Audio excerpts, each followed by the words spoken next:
श्री सच्चिदानंद सद्गुरु साईनाथ महाराज की जय। सद्गुरु श्री साईनाथुनि शरद बाबूजी की जय। సాయి వంటి దైవంబు లేడోయి లేడోయి, ప్రజలందరి నోట సాయి నామం పలకాలి, సర్వత్రా సాయి రూపం రంజిల్లాలి, ముజ్జగాలు సాయి మహిమతో ముప్పిరిగొనాలి. సాయి పదరవళులు మన హృదయ కుహరంలోని నిశ్శబ్ద నిశీధిలో ప్రతిధ్వనించాలి. ప్రణవనాద వీచికల్లా సాయి జ్ఞాన సౌరభాలు సర్వత్రా వ్యాపించాలి. ఆ సుజ్ఞాన సౌరభాల ఆస్వాదనలో మన మనసులు మత్తెక్కాలి. సాయి ప్రేమామృత ధారలు అంతటా నిరంతరం వర్షించాలి. ఆ ప్రేమామృత ధారలలో తడుస్తూ, ఆ జ్ఞాన సౌరభాల మత్తులో ఆనందంగా నర్తిస్తూ సాయి వంటి దైవంబు లేడోయి లేడోయి అని అందరూ ఏకకంఠంతో గానం చేయాలి. అదే నా ఆశ, ఆశయం, ఆకాంక్ష. అదొక మధుర స్వప్నం. ఆ స్వప్న సాఫల్యం కోసం శ్రీ సాయినాథుని అనన్య ప్రేమతో, ఆర్ద్రతతో ప్రార్థించటమే మనం చేయగలిగింది, చేయవలసింది. Shri Babuji.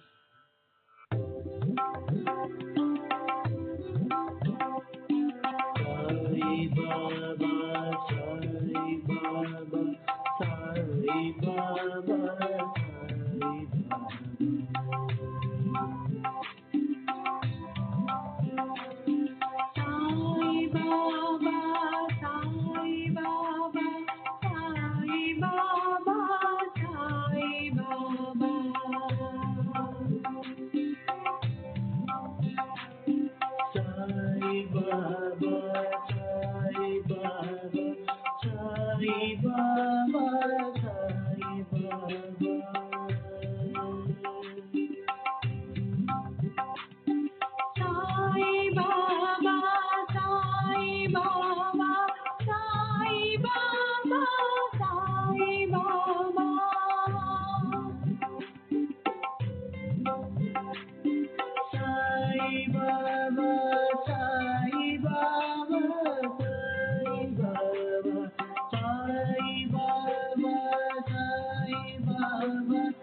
Baba, Sai Baba. Sai Baba, Sai Baba, Sai Baba, Sai Baba. Sai Baba, Sai Baba, Sai Baba, Sai Baba, Sai Baba, Sai Baba, Sai Baba, Sai Baba, Sai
Baba,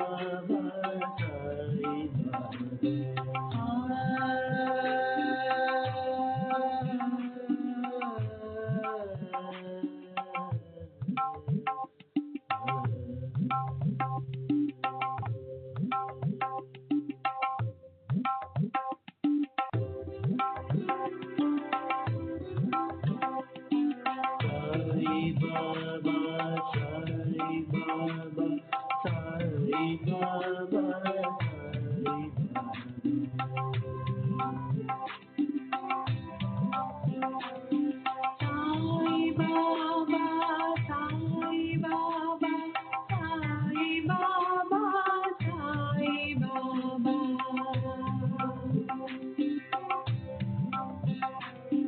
Sai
Shri सच्चिदानंद सद्गुरु साईनाथ महाराज की जय। सद्गुरु श्री साईनाथुनि शरद बाबू जी की जय।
श्री सच्चिदानंद सद्गुरु साईनाथ महाराज की जय।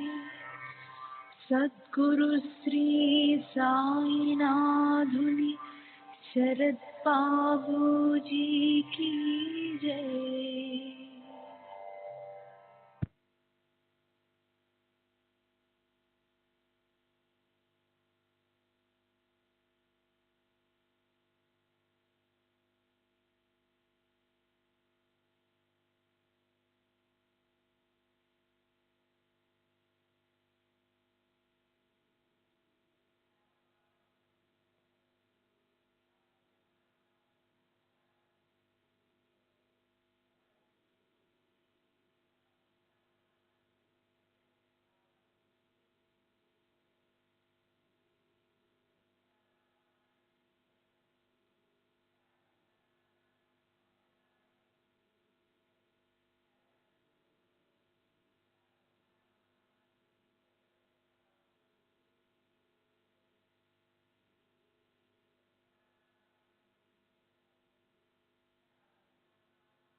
श्री सच्चिदानंद सद्गुरु साईनाथ महाराज की जय।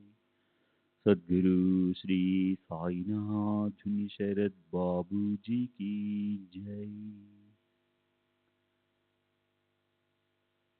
శ్రీ సాయినాథాయ నమః. శ్రీ సాయి సచ్చరిత్రము 9వ అధ్యాయం. నిన్నటి తరువాయి. బాబా గృహస్థులు కారు, వానప్రస్థానికి చెందరు. వారు కేవలం బ్రహ్మచారులు, బాల సన్యాసి. వారికి భిక్షయే ప్రశస్తమైనది. ఈ అఖిల విశ్వము నా ఇల్లు, నేనే వాసుదేవుణ్ణి, నేనే విశ్వంభరుణ్ణి, నేనే అక్షర పరబ్రహ్మను అన్న దృఢమైన జ్ఞానం కలవారు భిక్షాన్నానికి పూర్తి అధికారులు. వారు విశ్వమంతా ఒకే కుటుంబమని భావిస్తారు. ఇతరులు హాస్యాస్పదంగా వీధులలో అడుక్కోవటాన్ని గమనించండి. ముందు సంతానంపైన, ధనంపైన, లోకంపైన, పదవిపైన మోహాన్ని విడవాలి. ఈషణత్రయాలు లేనివారు భిక్షాన్నాన్ని ఆశించాలి. లేకపోతే తుకారాం మహారాజ్ తెలిపినట్లు భిక్షాపాత్రను ఆశ్రయించడం సిగ్గుచేటు. దీనిని అర్థం చేసుకోలేకపోతే వ్యర్థం. సాయి సమర్థులు గొప్ప సిద్ధులని చిన్న పెద్ద అందరికీ బాగా తెలుసు. కానీ మనం ఎల్లప్పుడూ ఆశాబద్ధులమై ఉండడం చేత వారి శ్రీచరణాలను చేరుకోవడానికి సిద్ధంగా లేము. పంచమహాయజ్ఞాలను ఆచరించకుండా భోజనం చేయడం గృహస్థులకు నిషిద్ధం. షిరిడీలో రోజు బాబా స్వయంగా వీరిని చేయించి భోజనాన్ని పవిత్రం చేయించేవారు. వారు ప్రతిరోజు 5 ఇళ్లకు వెళ్లి అతిథి యజ్ఞాన్ని గుర్తు చేసేవారు. తమ ఇళ్లలోనే కూర్చుని ఈ లాభాన్ని పొందిన వారు ఎంతటి భాగ్యవంతులు. పంచమహాయజ్ఞాలను ఆచరించిన తరువాత శేషించిన ఆ అన్నాన్ని సేవిస్తే తెలియకుండా చేసిన వారి కఠినమైన పంచస్థూన పాపాలు నశించిపోతాయి. కండని, చుల్లి, పేషిని, ఉదకుంబి, మార్చిని ఇవి పంచసూనాలని ప్రజలలో ప్రసిద్ధి. రోటిలో ధాన్యం వేసి రోకలతో దంచి పొట్టును తీయడంలో తెలియకుండానే జీవహింస జరుగుతుంది. కానీ ఇదంతా చేయకపోతే ఆ ధాన్యం వంటకు పనికిరాదు. పంచసూనలలో మొదటి పాపం కండని.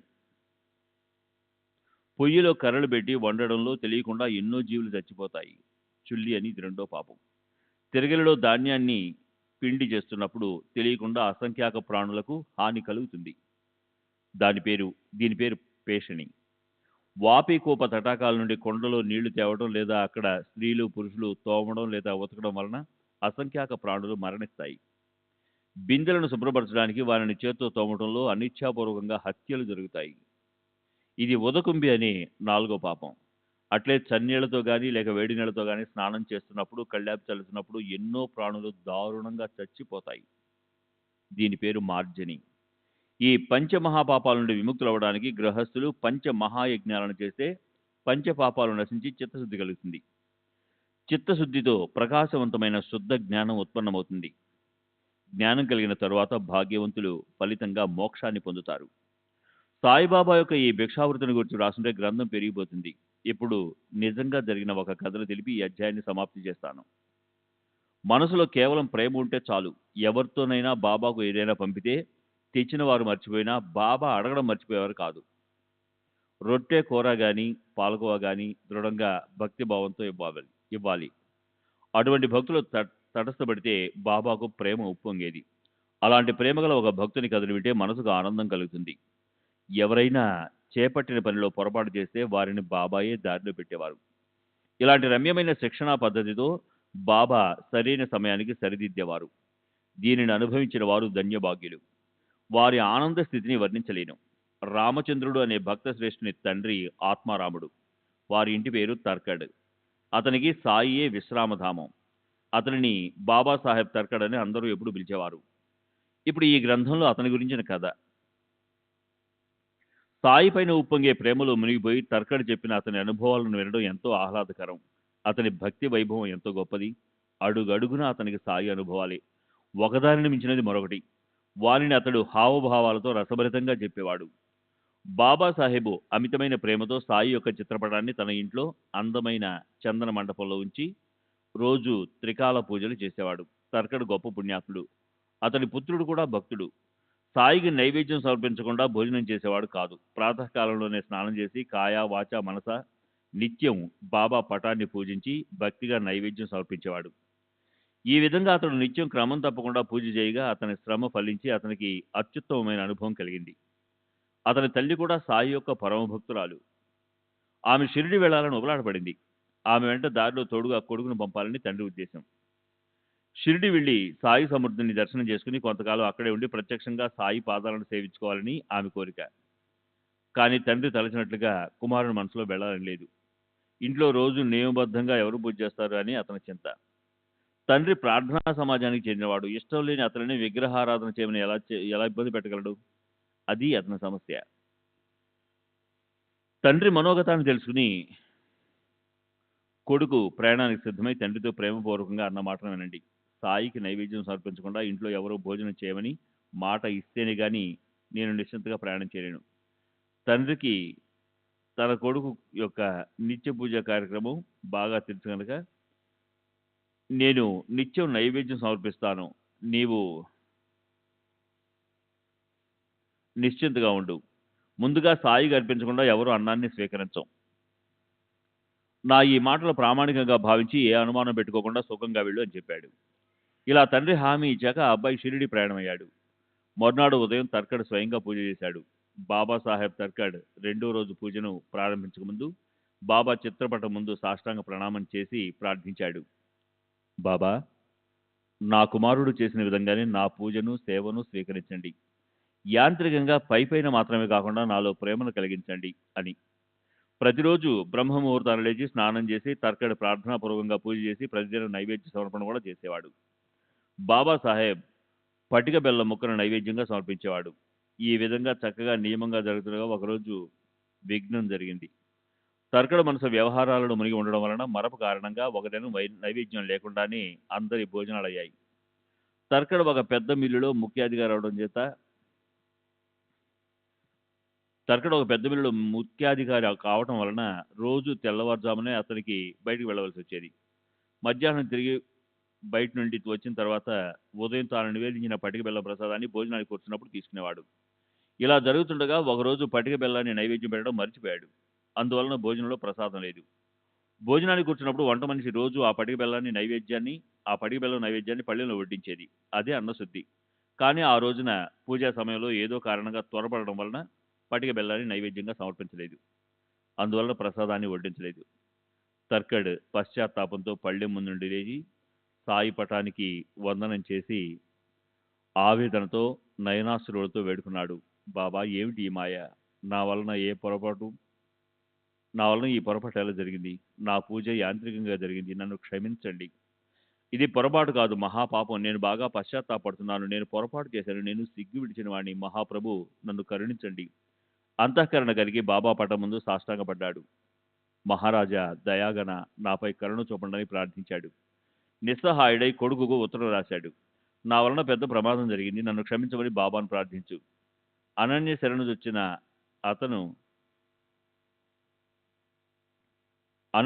వచ్చిన నన్ను కరుణించమని సాయిని ప్రార్థించు. మరియు ఈ దీనదాసుని కొరకు వారి అభయహస్తాన్ని, వారి అభయ వచనాన్ని వేడు. బాంద్రాలో జరిగిన ఈ విషయం 100 గోతుల దూరంలో ఉన్న షిరిడీకి వెంటనే చేరింది. అప్పుడు బాబా అన్న మాటలను వినండి. భూత భవిష్యత్ వర్తమానాలకు దేశకాలాలకు అతీతులు వారు త్రికాల జ్ఞాని అని అనటానికి ఇది ప్రత్యక్ష ప్రమాణం. అదే రోజు షిరిడీలో ఉన్న అబ్బాయి సాయికి వందనం చేయడానికి వెళ్ళగా ఆ సమయాన జరిగిన దానిని శ్రోతలు సావధానంగా వినండి. ఆ అబ్బాయి ఎంతో ఉత్సాహంగా తల్లితో సహా సాయి చరణాలకు నమస్కరించగా బాబా ఆ తల్లితో అన్న మాటలను విని అతనికి అత్యంత ఆశ్చర్యం కలిగింది. ఏం చేయను తల్లి, ప్రతిరోజులాగే నేను ఈరోజు కూడా బాంద్రాకి వెళ్ళాను. తినడానికి త్రాగడానికి ఏమీ లేక నేను ఉపవాసంతో తిరిగి రావాల్సి వచ్చింది. ఎలాంటి రుణానుబంధమో. తలుపులు మూసే ఉన్నా నేను స్వేచ్ఛగా లోపలికి ప్రవేశించాను. నన్ను ఎవరు అడ్డు పెట్టగలరు? ఇంట్లో యజమాని లేడు. ఆకలితో నా కడుపులో ప్రేగులు అలమటిస్తున్నాయి. మిట్ట మధ్యాహ్నం వేళ అన్నం లేకుండా నేనట్లే వెనుకకు తిరిగి వచ్చేశాను. ఈ మాటలను విన్న వెంటనే ఆ అబ్బాయి తన తండ్రి నైవేద్యం సమర్పించడం బహుశా మరచి ఉంటాడని గ్రహించాడు. తనకి ఇంటికి వెళ్ళడానికి అనుమతినిమ్మని బాబాను వేడుకున్నాడు. కానీ బాబా అతనిని వెళ్ళనివ్వలేదు. అతని పూజను అక్కడే స్వీకరించారు. అబ్బాయి అదే రోజు జరిగిందంతా సవిస్తరంగా షిరిడీ నుండి తండ్రికి ఉత్తరం రాశాడు. దానిని చదివి ఆ తండ్రి మనసు కరిగిపోయింది. ఇక్కడ ఆ తండ్రి ఉత్తరం అక్కడ కొడుకు అందింది. ఆ అబ్బాయి కూడా చాలా ఆశ్చర్యం కలిగింది. అతని కళ్ళ నుండి కూడా అశ్రువులు జారాయి. సాయి యొక్క ఈ లీల ఎలాంటిదో చూడండి. ప్రేమ ఉప్పొంగకుండా ఎలా ఉంటుంది? దీనికి ద్రవించని పాషాణం లాంటి వారెవరుంటారు? ప్రేమమయ అయిన ఈ అబ్బాయి తల్లి షిరిడిలో ఉండగా బాబా ఒకసారి ఆమెను అనుగ్రహించిన విశేషాన్ని వినండి. శ్రీ సచ్చిదానంద సద్గురు సాయినాథ్ మహారాజ్ కీ జై. సద్గురు శ్రీ సాయినాథుని శరద్ బాబూజీ కీ జై.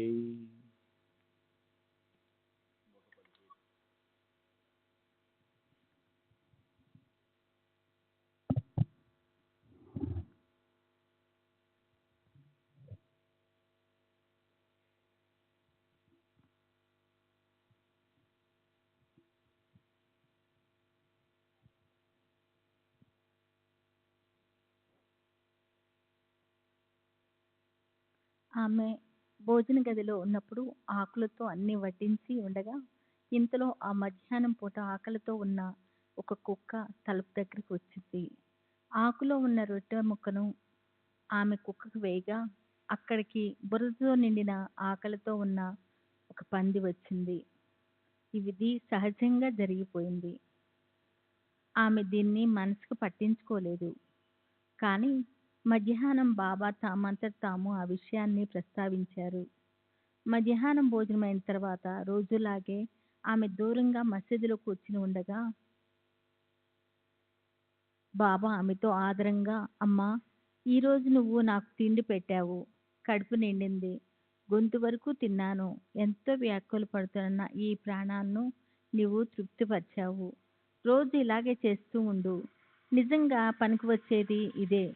మసీదులో కూర్చుని నేను అబద్ధం చెప్పడం ముమ్మాటికి జరగదు. ఇలాగే నా దయాగుణాన్ని గ్రహించు.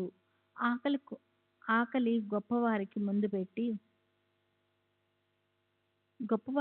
పెట్టి మనం తర్వాత తినాలి. దీన్ని మనసులో బాగా గుర్తుంచుకో. సాయి సమర్థులు చెప్పినది ఆ స్త్రీకి ఏమీ అర్థం కాలేదు. దాని భావార్థమేమిటో బాబా మాటలు ఎప్పుడూ నిరర్థకంగావు. నేనే ఒకరిపై ఆధారపడి డబ్బు ఇచ్చి దొరికిందేదో తింటున్నాను. నేను నీకివ్వటం ఎలా సంభవం అని ఆమె అన్నది. నువ్వు ప్రేమగా పెట్టిన రొట్టె తిని నేను పూర్తిగా సంతృప్తి చెందాను. నాకు ఇంకా త్రేన్పులు వస్తున్నాయి అని బాబా జవాబిచ్చారు. నీవు భోజనానికి కూర్చున్నప్పుడు ఆకలితో వ్యాకులు పడుతూ అకస్మాత్తుగా తలుపు వద్దకు వచ్చిన ఒక కుక్కను చూచావు కదా, దానితో నాకు ఏకాత్మకత, అలాగే శరీరమంతా బురదతో నిండి ఆకలితో అలమటిస్తున్న పద్యం చూడలేదు. దాని ఆత్మ నా ఆత్మ ఒకటే. ఆ మాటలు విని ఆ స్త్రీ ఆశ్చర్యపడింది. ఇలా తిరుగుతున్న కుక్కలు, పందులు, పిల్లులు మొదలగు సమస్త ప్రాణులు బాబాయేనా అని. నేను ఒకప్పుడు కుక్కను, మరొకప్పుడు పందిని, మరొకప్పుడు గోవును, మరొకప్పుడు పిల్లిని, మరొకప్పుడు చీమ, దోమ లేదా జలచరాన్ని. నేను ఆయా రూపాలతో విహరిస్తుంటాను. నన్ను సర్వజీవుల్లోనూ చూచేవారే నాకు ప్రీతి పాత్రులు అని తెలుసుకో. నీవు భేదబుద్ధిని త్యజించి నన్ను ఇట్లే భజించు. అవి మాటలు కావు, పరమామృతం. దాన్ని సేవించిన ఆ స్త్రీ మనసు కరిగింది. కళ్ళు ఆనందాశ్రువులతో నిండాయి. కంఠము గద్గతమైంది. ఇటువంటిదే ప్రేమ రసాత్మకమైన ఈ స్త్రీ యొక్క మరొక అందమైన కథ. ఇది సాయి సమర్థుని ఏకాత్మతను, భక్తులతోటి వారి ఐక్యతను తెలియజేస్తుంది. ఒకసారి పురందరు తన భార్య బిడ్డలను వెంట పెట్టుకొని షిరిడీకి బయలుదేరాడు. అతని భార్యకు తర్కడ్ భార్య ప్రేమగా వంకాయలనిచ్చింది. ఒక వంకాయతో బాబాకు భర్తాను, రెండో దానితో వేపుడు కూరను చేసి వారికి తృప్తిగా వడ్డించమని ఆమెతో చెప్పింది. ఆమె అట్లేనని వంకాయలు తీసుకుంది. షిరిడీ చేరుకున్నాక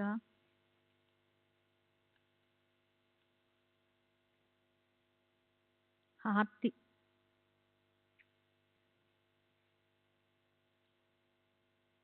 హారతి ముగిసిన తర్వాత ఆమె భోజన సమయానికి వంకాయ భర్తాను తీసుకుని వెళ్ళింది. రోజులాగే నైవేద్యాన్ని సమర్పించి ఆ పళ్ళెంను అక్కడ ఉంచి ఆమె వెళ్ళిపోయింది.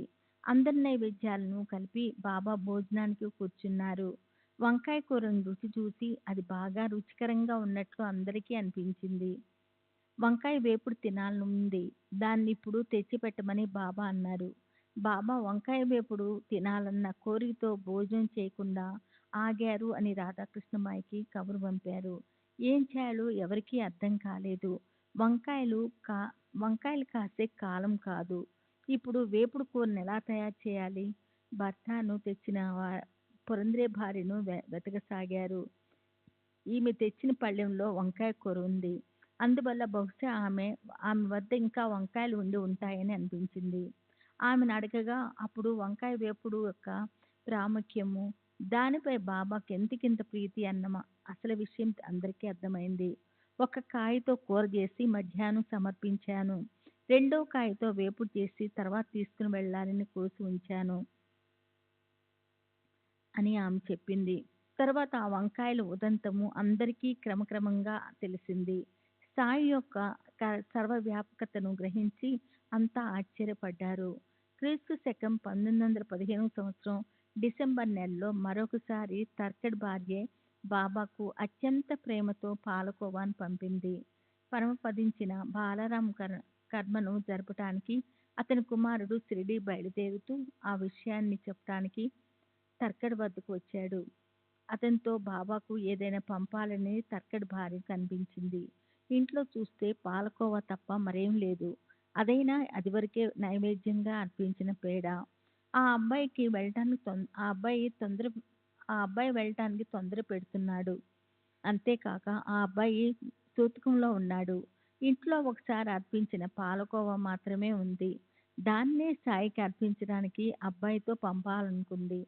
ఇప్పుడు దీన్నే తీసుకుని వెళ్ళి ప్రేమపూర్వకంగా బాబాకివ్వు. వారు ప్రీతిగా తింటారు అని చెప్పింది.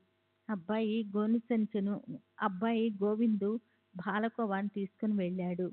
కానీ బాబా దర్శనానికి వెళ్ళినప్పుడు దాన్ని తాను బస చేసిన చోటే మర్చిపోయాడు. అప్పుడు బాబా ఓపికగా ఉన్నారు. తర్వాత సాయంత్రం మళ్ళా అబ్బాయి దర్బారుకు వెళ్ళినప్పుడు కూడా మునుపటి వల్లనే మర్చిపోయి మసీదు వట్టి చేతులతో వెళ్ళాడు. బాబా అతన్ని నువ్వు నా కొరకు ఏం తెచ్చావని అడిగారు. ఏం తెచ్చావు అని అడిగి చూచారు. ఏమీ తేలేదని అతను చెప్పగా కొంచెం గుర్తు తెచ్చుకో కొ- కొంచెం గుర్తు తెచ్చారు. నా కోసమని ఎవరు ఏ వస్తువు నీకు ఇవ్వలేదా అని అడిగారు. లేదని అబ్బాయి చెప్పగా సాయి సమర్థులు స్పష్టంగా అడిగారు. ఒరేయ్, ఇంటి నుండి బయలుదేరినప్పుడు ఆ తల్లి ప్రేమతో నీ చేతికి నేను తినటానికని మిఠాయి ఇవ్వలేదు అని స్పష్టంగా అడిగారు. అప్పుడు అతనికి గుర్తుకు వచ్చింది. ఎలా మర్చిపోయానని ఎంతో సిగ్గుపడ్డాడు. తల వంచి బాబా చరణాలకు వందనం చేసి క్షమించమని వేడుకున్నాడు.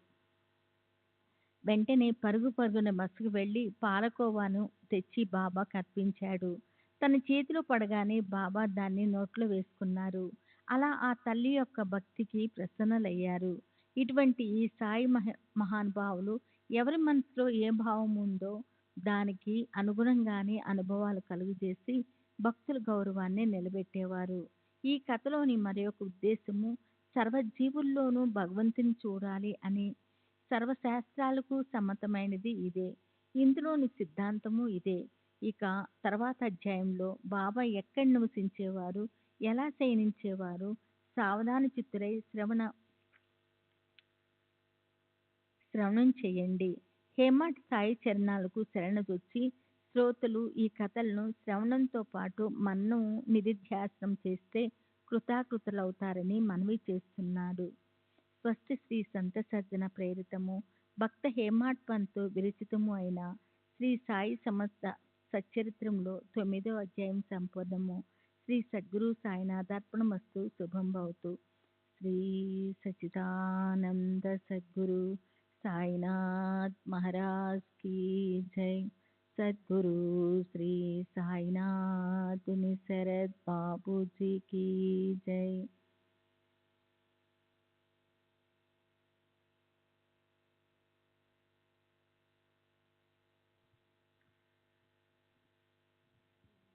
सच्चिदानंद सद्गुरु साईनाथ महाराज की जय.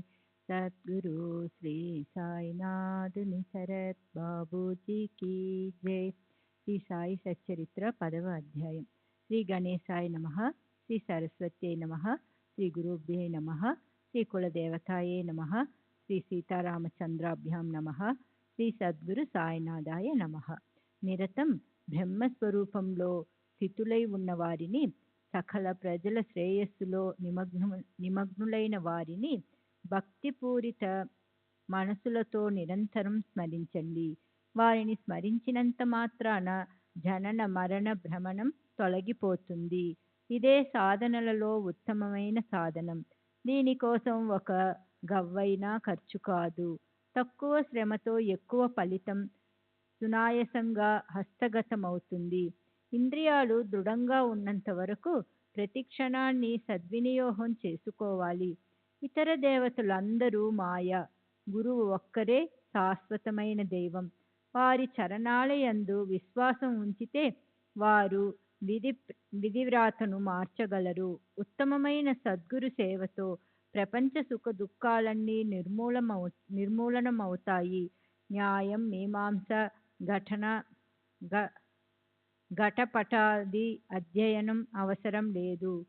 న్యాయం, మీమాంస, ఘటపటాది అధ్యయనం అవసరం లేదు. సద్గురువు నావికుడైతే ఆది భౌతిక, ఆధ్యాత్మిక, ఆది దైవికమను తాపత్రయ దుఃఖాల నుండి భావికులైన భక్తులు తరింపబడుతారు. లౌకికమైన ఈ సాగరాన్ని దాటడానికి నావికునిపై విశ్వాసం ఉంచాలి కదా. అట్లే భవసాగరాన్ని దాటటానికి గురువు యందు విశ్వాసం ఉంచాలి. గురువు శిష్యుల భక్తి శ్రద్ధలను గమనించి వారికి జ్ఞానాన్ని కరతలామలకం చేస్తారు మరియు ఆనంద లక్షణమైన మోక్ష ప్రాప్తిని అనాయాసంగా హస్తగతం చేస్తారు. ఎవరి దర్శన మాత్రంతో హృదయ గ్రంథి విడిపోయి విషయ వాసనలన్నీ తొలగిపోతాయో మరియు సంచిత క్రియామాన కర్మలు క్షీణించిపోతాయో అట్టి సద్గురువు చరిత్రను నేను గానం చేస్తాను. అష్టమాధ్యాయంలో మానవ జన్మ యొక్క ప్రయోజనం, నవమాధ్యాయంలో భిక్షావృత్తి యొక్క ప్రాముఖ్యాన్ని విన్నారు. బాయాజీబాయి యొక్క రొట్ట కూర గురించి కుశాల్ చందు సమాచారం, మహాల్సాపతి తాత్యాల శయన పద్ధతి శ్రవణానందంగా వర్ణించడమైంది. ఇప్పుడు శ్రోతలు సావధాన చిత్తులై బాబా యొక్క తరువాతి చరిత్రను, వారు ఎలా శయనించేవారు, ఎలా ఎక్కడెక్కడ విహరించేవారు అన్న విషయాలను వినండి. బాబా లౌకిక జీవనం ఎంత ఉత్తమం. హిందువులు మహమ్మదీయులు ఉభయులకు వారు తల్లి. పులి మేకల వంటి సహజ శత్రువులకు వారు విశ్వాసధామం. అవి వారి వద్ద ఏ భయము లేకుండా ప్రేమగా విహరించేది. ఆహారం గురించిన కథ అయింది. ఇప్పుడు బాబా ఎలా ఉండేవారు, ఎలా శయనించేవారో శ్రోతలు శ్రద్ధగా వినండి. 4 మూరల పొడవు, 1 జానడు వెడల్పు గల చెక్క పలకను 2 వైపులా గుడ్డ పీలికలు కట్టి దానిని పైకప్పుకు వేలాడగట్టి బాబా దానిపై పరుండేవారు. వారి తల వద్ద కాళ్ల వద్ద దీపాలు వెలుగుతుండేది. వారు దానిపైకి ఎప్పుడు ఎక్కేవారో ఎప్పుడు దిగేవారో ఎవరూ చూచి ఎరుగరు. దానిపై మెడ వంచుకుని కూర్చునేవారు లేదా దానిపై నిద్రించేవారు. కాని వారు దానిపైకి ఎక్కడం దిగడం ఎవరికీ తెలియదు. చింకి గుడ్డలతో కట్టిన ఆ పలక బాబా బరువుని ఎలా భరించేది? వారి వద్ద మహామహా సిద్ధులు ఉండగా ఆ పలక ఏపాటిది? అది నామమాత్రానికే. అతి సూక్ష్మమైన నలుసు కళ్ళలో గుచ్చుకోగలిగినప్పుడు అనిమా సిద్ధి గల బాబా అవలీలగా చెక్కపైకి చేరుకోగలరు. బాబా చీమల దోమల క్రిముల రూపంలో సురాయసంగా సంచరించేవారు. అనిమా సిద్ధి వారి ఇంటి దాసి కాగా దోమలా కావటానికి వారికి ఎంతసేపు ఆధారం లేకుండా ఆకాశంలోనైనా ఉండగలిగే వారికి చెక్క పలక ఒక లెక్కన అనిమ మహిమ లహిమ వంటి అష్టసిద్ధులు నవవిధులు బద్ధాంజలితో వారి సన్నిధిలో 2 వైపులా నిలబడగా వారికి చెక్క పలక కేవలం నిమిత్త మాత్రం. చీమలను, క్రిమి కీటకాదులను, కుక్కలను, పందులను, పశుపక్షులను, మనుషులను, రాజును, పేదను, చిన్నవారిని, పెద్దవారిని అందరినీ బాబా సమానంగా చూచేవారు. 3.5 మూరల శరీరంతో షిరిడీలో ఉంటున్నట్లు పైకి కనిపించిన పుణ్యరాశి అయిన మహారాజు సర్వహృదయవాసి. వారు పైకి లోకులకు మార్గదర్శిగా ఉన్నట్లు ప్రవర్తించిన లోపల ఎవరితోనూ ఏ సంబంధం లేకుండా ఉండేవారు. లోపల ఏ కోరికలు లేకుండా ఉన్న పైకి భక్తుల ఎడ మోహాపాసంతో బంధింపబడి ఉన్నట్లు కనిపించేవారు. అంతరంగంలో అత్యంత నిష్కామంగా ఉండేవారు. బయట భక్తుల కోసం ఏవో కోరికలతో ఉన్నట్లు ఉండేవారు. పైకి కోపాన్ని ప్రదర్శించిన వారి అంతరంగం ఆత్మశాంతికి నిలయం. పైకి పైశాచిక ప్రవృత్తితో కనిపించిన వారు లోపల పరబ్రహ్మస్థితిలో ఉండేవారు. పైకి ప్రపంచపు వ్యవహారాలలో చిక్కుకున్నట్లు కనిపించిన వారికి లోపల భేదభావం లేని ప్రేమ. వారు ఒకప్పుడు ప్రేమతో మాట్లాడేవారు, మరొకప్పుడు రాయి పుచ్చుకుని పరుగులెత్తేవారు. ఒకప్పుడు చీవాట్లు పెట్టినా మరొకప్పుడు ఆనందంగా కౌగిలించుకునేవారు. ఒకప్పుడు ఓర్పుగా సహనంతో సమాధ్యావస్థలో ఆనందంగా ఆత్మస్థితులై ప్రశాంతంగా ఉండేవారు. లేదా భక్తుల ఎడ ప్రసన్న చిత్తులై ఉండేవారు. ఎటు కదలక నిశ్చింతగా మౌనంగా ఎల్లప్పుడూ ఒకే ఆసనంలో తల్లీనులై ఉండేవారు. వారి చేతిలో సటక దండం ఉండేది. వారికి కండు కీర్తి కండూతి లేదు, ధనాపేక్ష లేదు. చిత్తవృత్తిని నిరోధించిన యోహంతో ప్రాణరక్షణకు భిక్షను తీసుకుని కాలక్షేపం చేసేవారు. సన్యాసి వేషంలో ప్రత్యక్ష యతీశ్వరుని వలె ఉండేవారు. వారి చేతిలో ఉండే సటకాయే దండము. అల్లా మాలిక్ అని ఎల్లప్పుడూ అంటూ భక్తులపై ప్రేమను కురిపించేవారు. మానవ రూపంలో అవతరించిన సాయి యొక్క సగుణ రూపం ఇది. మన పూర్వ పుణ్యార్జితం వలన అమూల్యమైన ఈ సంపద అదృష్టవశాత్తు మనకు లభ్యమైంది. సాయిని ఓ మానవునిగా భావించిన వారు మందమతులు, మందభాగ్యులు.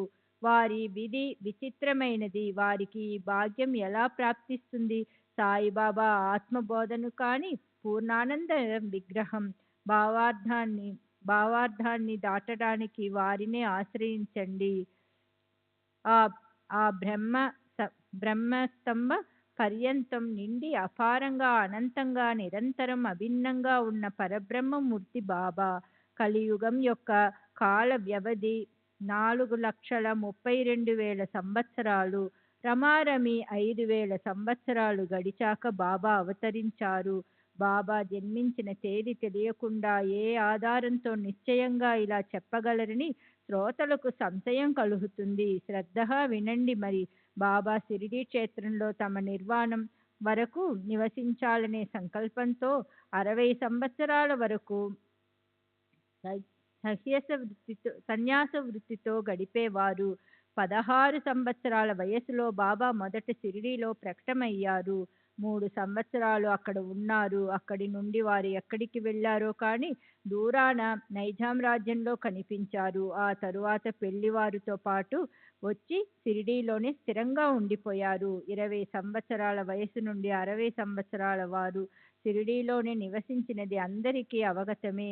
శక సంవత్సరం 1840 అనగా 1918 అక్టోబర్ 15 ఆశ్వయుజ శుద్ధ దశమి రోజున విజయదశమి సుముహూర్తాన బాబా తమ నిజధామానికి చేరుకున్నారు. ఈ విధంగా 80 సంవత్సరాలు బాబా ఆయుర్దాయాన్ని బట్టి వారు సుమారుగా శక సంవత్సరం 1760లో జన్మించారని నిర్ణయించవచ్చు. కాలగమనాన్ని త్రొక్కిపట్టి ఉండే మహాత్ముల ఆయుర్దాయాన్ని ఎప్పుడైనా నిశ్చయంగా చెప్పగలరా? అది కష్టసాధ్యమైన పని. మహాత్ములు ఎప్పుడు తమ ఆత్మస్థితిలో ఉంటారు. వారు జనన మరణ రహితులు. సూర్యునికి ఉదయ అస్తమయాలు ఎక్కడివి? అతను ఎప్పుడు స్థిరంగా ఉంటాడు.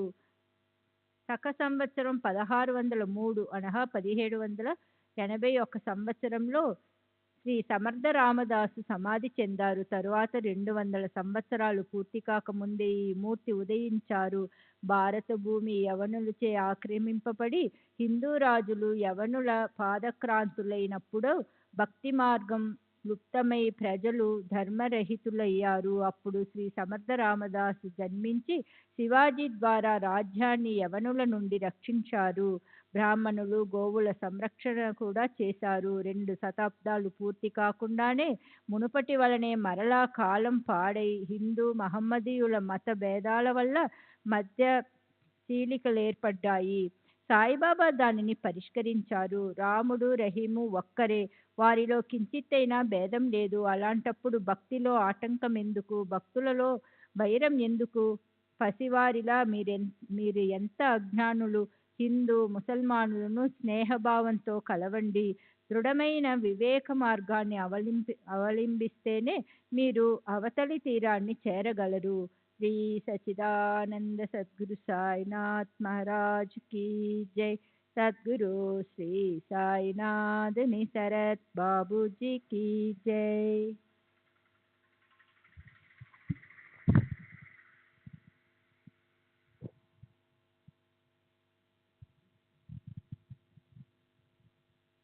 श्री सच्चिदानंद सद्गुरु साईनाथ महाराज की जय. సద్గురు శ్రీ సాయినాథుని శరత్ బాబూజీకి జై. వాద వివాదాలు మంచివి కావు. ఎవరితోనూ పోటీ పడకండి. ఎల్లప్పుడూ మీ శ్రేయస్సును గురించి ఆలోచించండి. మిమ్ము శ్రీహరి రక్షిస్తాడు. యోగ యోగయాగాలు, తపస్సు, జ్ఞానం వగైరా పరమాత్మ ప్రాప్తికి సాధనాలుగా ఉన్న భగవంతుని తెలుసుకోలేని వారి జన్మ వ్యర్థం. ఎవరైనా ఏదైనా అపకారం చేస్తే వారికి చేయగలిగితే ఉపకారమే చేయాలి, కానీ మనం ప్రతీకారం చేయకూడదు. ఇది బాబా ఉపదేశ సారం. స్వార్థానికైనా పరమార్థానికైనా ఇది మంచి ఉపదేశం. గొప్పవారైనా తక్కువవారైనా, స్త్రీలకు శూద్రులకు అందరికీ ఇది శుభమైన మార్గం. స్వప్నంలోని రాజ్య వైభవం మేలుకోగానే మాయమైపోయేలా ఈ ప్రపంచం కేవలం మాయ అని బాబా ఉద్దేశ్యం. శరీరానికి మనసుకు కలిగే సుఖదుఖాలు మిథ్య, అవి కలల వంటివని ఆత్మానుసంధానంతో గ్రహించి వారిని విదిలించుకున్న వారు ముక్తిని సాధించారు. బద్ధులుగా ఉన్న భక్తులను చూచి బాబా మనసు కరిగిపోయేది. వీరు శరీరానికి అతీతమైన స్థితిని ఎలా పొందగలరా అని వారికి అహర్నిశలు చింత. అహం బ్రహ్మాస్మి అన్న వృత్తితో అఖండ ఆనందంలో ఉండే స్వభావం వారిది. ఏ కోరికలు లేని నిర్వికల్ప చిత్తస్థితి మరియు నివృత్తి వచ్చి వారి వద్ద ఉండేవి. తంబూరా చిరుతలు పుచ్చుకొని ఇంటింటికి తిరుగుతూ పోయే వారి ముందు చేయచాచటం వారెరుగరు. అనేక మంది గురువులు శిష్యులను చేరదీసి డబ్బు కొరకు బలవంతంగా వారి చెవులలో మంత్రాలను ఊదుతారు. శిష్యులకు ధర్మం గురించి నేర్పుతూ తాము అధర్మాన్ని ఆచరిస్తారు. అటువంటి గురువులు భవాన్ని ఎలా తరింపచేయగలరు? జనన మరణాలను ఎలా తప్పించగలరు? తమ ధార్మిక ఖ్యాతిని జగాన చాటుకునేలా పతాకాలను ఎగరవేసుకునే కోరిక లేని మూర్తి సాయి. వారికి శరీరాభిమానం లేదు. వారు ఎల్లప్పుడూ భక్తుల ఎడ అత్యంత ప్రేమ స్వభావం కలవారు. ఇదే ప్రవృత్తితో ఉండే మూర్తి సాయి. నియత గురువులు, అనియత గురువులని రెండు రకాల గురువులు. శ్రోతలకు ఒక్కొక్కరి పద్ధతిని స్పష్టంగా చెప్పుతాను. దైవీ సంపదతో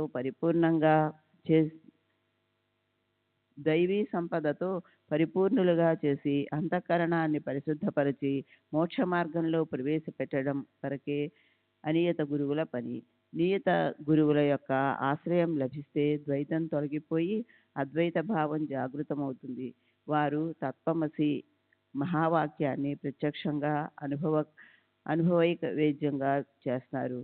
చరాచరాలలో విశ్వమంతా వ్యాపించి ఉన్న గురుతత్వం భక్తుల కొరకు సగుణ సాకార రూపంలో అవతరించి తన కార్యం సమాప్తి కాగానే తన అవతారాన్ని సాలిస్తుంది. సాయిబాబా ఈ రెండో కోవకు చెందినవారే. వారి జీవితాన్ని నేను ఎలా వర్ణించను? వారు నాకు బుద్ధిని ప్రసాదించిన విధంగానే ఈ చరిత్ర రచనను సాగుతోంది. లౌకిక విద్యలకు అనేక గురువులుంటారు, కానీ ఆత్మ సాక్షాత్కారాన్ని కలిగించేవారే సద్గురువు. భవసాగరాన్ని దాటించగలవారే సమర్థులు. వారి మహిమ అగోచరం. ఎవరైనా బాబా దర్శనానికి వెళితే వారు అడగకుండానే వారి భూత భవిష్యత్ వర్తమానాలు, వారి ఉద్దేశాలను, వారి ఆలోచనలను సంపూర్ణంగా తెలియజేసేవారు. వారు సర్వత్రా సర్వజీవులలోనూ పరమేశ్వరుని చూచేవారు. మిత్రులను శత్రువులను సమానంగా చూచేవారు. వారికి కించెత్తైన భేదభావం లేదు.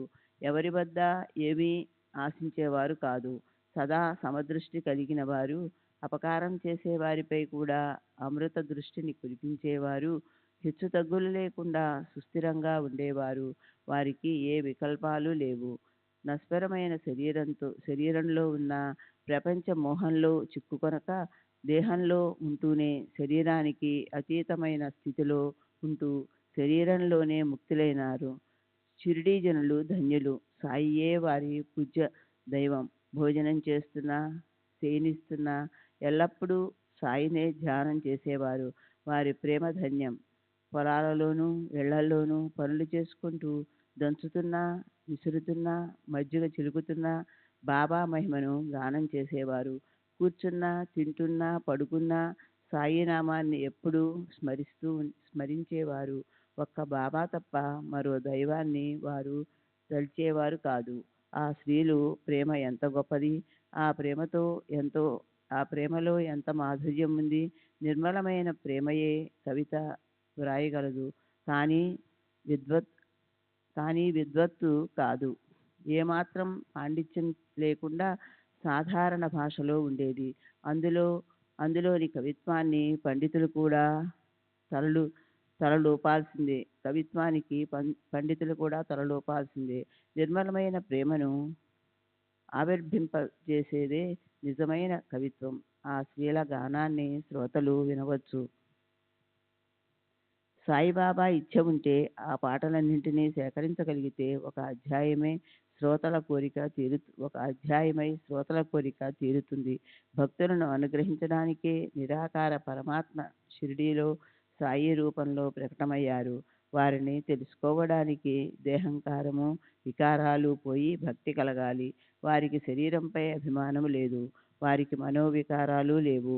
భక్తుల పుణ్యమంతా ఫలించే సంయమనం వచ్చినప్పుడు అది సాయి రూపంలో మొలకెత్తి షిరిడీలో పక్వానికి వచ్చింది. అవర్ణనీయమైన తత్వం వ్యక్తీకరించబడింది. అట్టి జన్మ లేని వానికి జన్మ మరియు ఆకారం లేని ఆ తత్వం మూర్తి భవించిన కరుణరసం అనే అంధకారాన్ని ధరించింది. శ్రీ సచ్చిదానంద సద్గురు సాయినాథ్ మహారాజ్ కీ జై. సద్గురు శ్రీ సాయినాథ్ ముని శరత్ బాబూజీ కీ జై.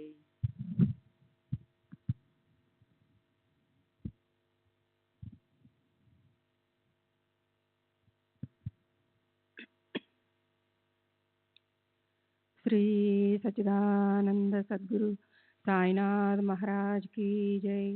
సద్గురు శ్రీ సాయినాథ్ ముని శరత్ బాబూజీ కీ జై. యశస్సు, ఐశ్వర్యము, ఆకారం లేని ఆ తత్వం మూర్తి భవించిన కరుణరసం అనే ఆకారాన్ని ధరించింది. యశస్సు, ఐశ్వర్యము, వైరాగ్యము, జ్ఞానము, ఔదార్యము, వైభవము, ఈషడ్ గుణాలతో ఉన్న మూర్తి సాయి.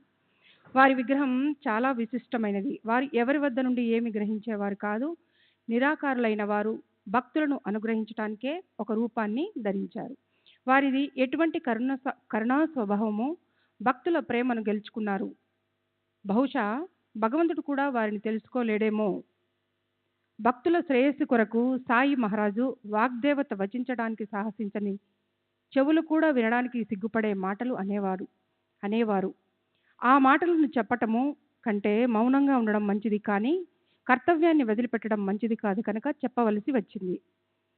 భక్తులతో బాబా అతి వినయంగా, నేను మీ దాసుణ్ణి,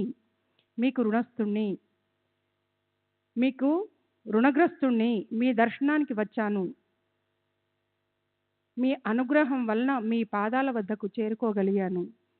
బాబా, నేను మీ మలంలో క్రిమిని, అందువల్ల ఈ సృష్టిలో ధన్యుణ్ణి అని అనేవారు. ఎంతటి అణకువ బాబా మనసులో వినమ్రంగా ఉండాలనే కోరిక. అది ఎటువంటి ఉన్నతమైన నిరభిమానము, ఎంత సామ్యత. ఈ పై మాటలు వాస్తవంగా బాబా ఉచ్చరించినవే. నేను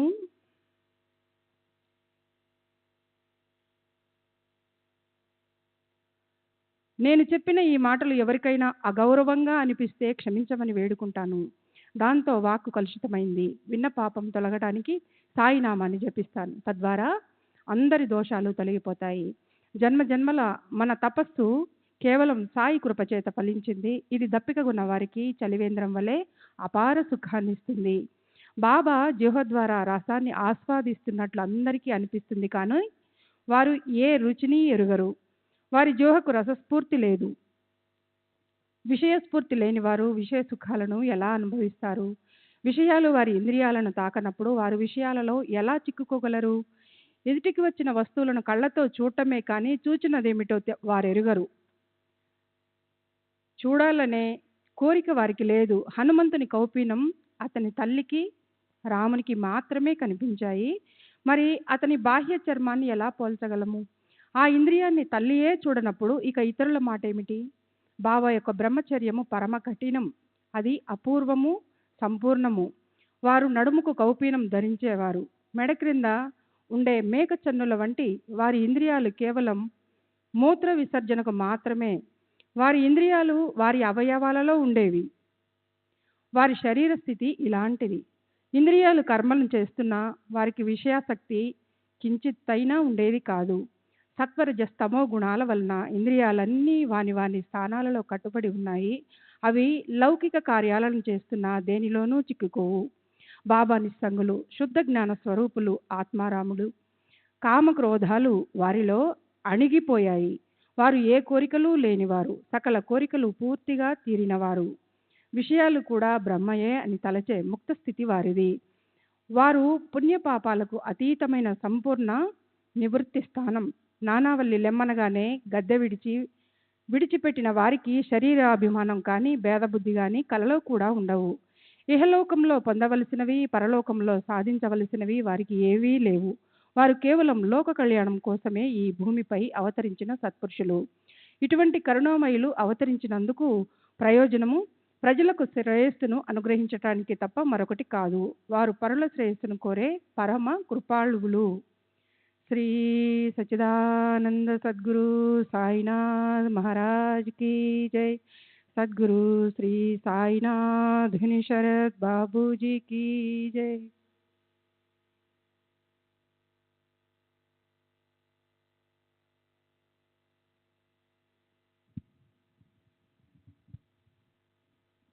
శ్రీ సచ్చిదానంద సద్గురు సాయినాథ్ మహారాజ్ కీ జై.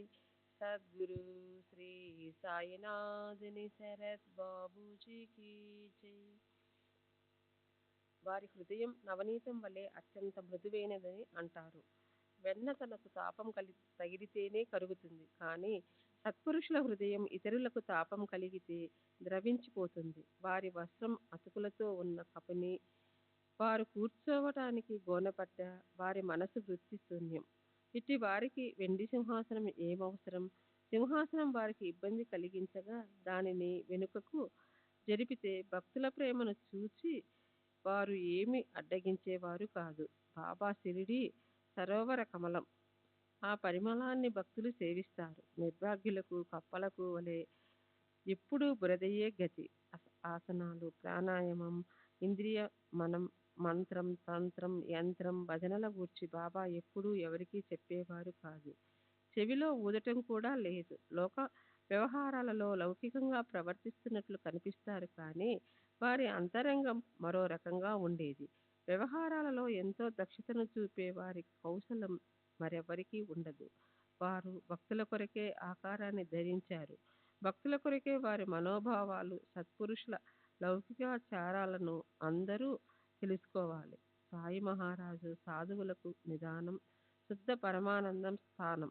నిరాభిమానం, నిర్లిప్తత గల వారికి నా సాష్టాంగ వందనం. సాయి మహారాజు వచ్చి చేరిన ఆ స్థానం మహాపుణ్య పావనమైనది.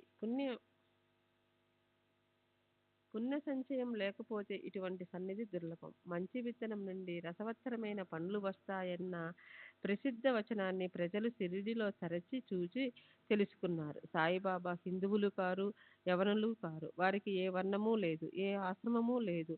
అయినా వారు భవాన్ని సమూలంగా నశింపజేస్తారు. అపారము, అనంతము అయిన గగనం వలె బాబా చరిత్ర గహనమైనది. దానిని యథార్థంగా అవగాహన చేసుకోవటం వారికి తప్ప ఎవరికి శక్యం? చిత్తం యొక్క పని చిత్తనం. ఆలోచన లేకుండా మనసు ఒక క్షణమైన ఊరికే ఉండదు. విషయాలను ఇస్తే విషయ చింతన చేస్తుంది. గురువును ఇస్తే గురువును ధ్యానిస్తుంది. అందువలన సర్వేంద్రియాలను చెవులలో నిలుపుకొని గురువు మహిమను వింటే అదే సాయి గురువు యొక్క సహజమైన స్మరణ, భజన, కీర్తన. శ్రీ సచ్చిదానంద సద్గురు సాయినాథ్ మహారాజ్ కీ జై. సద్గురు శ్రీ సాయినాథ్ శరత్ బాబూజీ.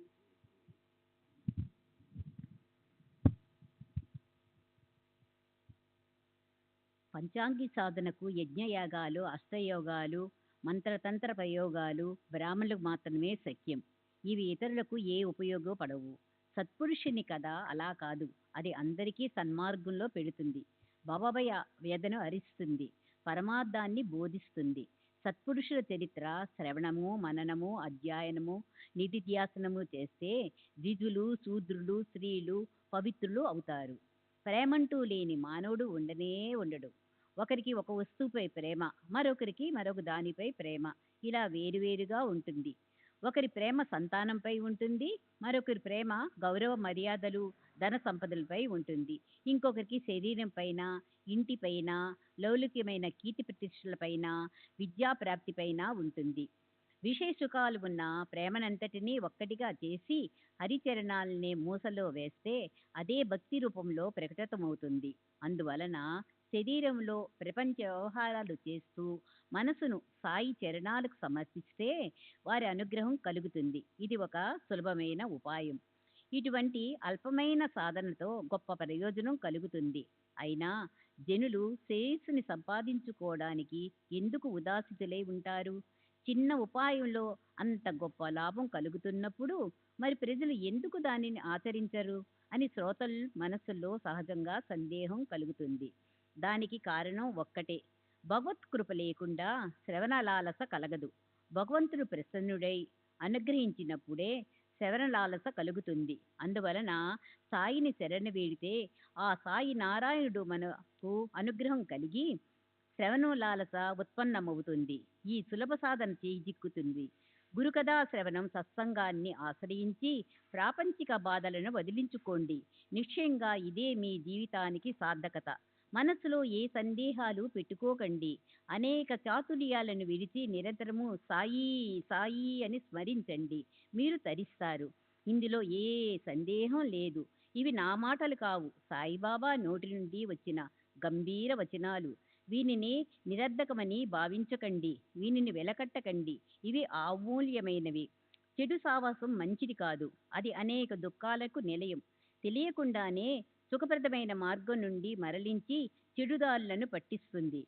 సాయినాథుడు లేక ఒక సద్గురువు తప్ప చెడు సాంగత్యం నుండి రక్షించగల వారెవ్వరూ లేరు. ఓ భక్తులారా, ప్రేమమయులారా, గురువు యొక్క నోటి నుండి వెలువడిన వచనాలు శ్రద్ధగా స్మరించండి. చెడు సాంగత్యం తొలగిపోతుంది. సృష్టిలోని రూపాలు కళ్ళతో నిండినప్పుడు సౌందర్యాన్ని ఆక్షేపించే మనసు దానితో రమిస్తుంది. ఆ దృష్టి అంతర్ముఖమైతే ఇది సత్సంగంలో రంజిల్లుతుంది. సత్సంగం యొక్క మహిమ అటువంటిది. ఇది శరీరాభిమానాన్ని సమూలంగా అణిచివేస్తుంది. అందువలన సత్సంగం కంటే మరో సాధన లేదు. నిత్యము సత్సంగం చెయ్యండి. ఇతర సత్సంగాలు దోషపూరితమైనవి. శరీర మంటతిని నిర్మలం చేస్తుంది. ఏ దోషాలు లేనిది సత్సంగం ఒక్కటే. సత్సంగం శరీరం పైన ప్రీతిని, అభిమానాన్ని తొలగిస్తుంది. ఒక్కసారి దాని పట్ల శ్రద్ధ కలిగితే దాని బలవత్తర శక్తి వలన తప్పక సంసారం నుండి విముక్తి కలుగుతుంది. భగవత్వశస్తు సత్సంగం లభించిందా ఉపదేశాలను సహజంగా గ్రహించవచ్చు. చెడు సావాసాలన్నీ తొలగిపోయి మనస్సు నిశ్చల స్థితిలో రమిస్తుంది.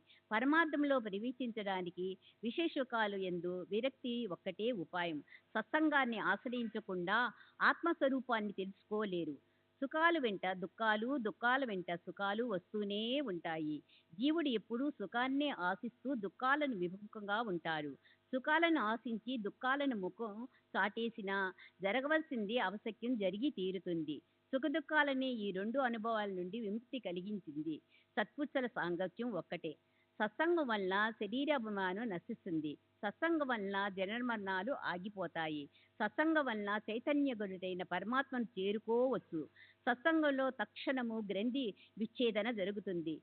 ఉత్తమ గతిని పొందడానికి సత్సంగం ఒక్కటే పావనమైనది. అనన్యంగా దాని శరణుచితే ఆత్మశాంతి నిక్షయము. భగవంతుని భక్తితో నమస్కరించిన వారికి మరియు భగవంతుని భజన, ఆరాధన, నామస్మరణ చెయ్యని వారిని భక్తపరాయణుగా తీయడానికి సత్పురుషులు అవతరిస్తారు. గంగా, భాగీరథి, గోదావరి, కృష్ణ, కావేరి, నర్మదా నది నదులు సత్పురుషుల స్నానార్థం ఎప్పుడూ వస్తారా అని వారి పాదాలను కోరుకుంటారు.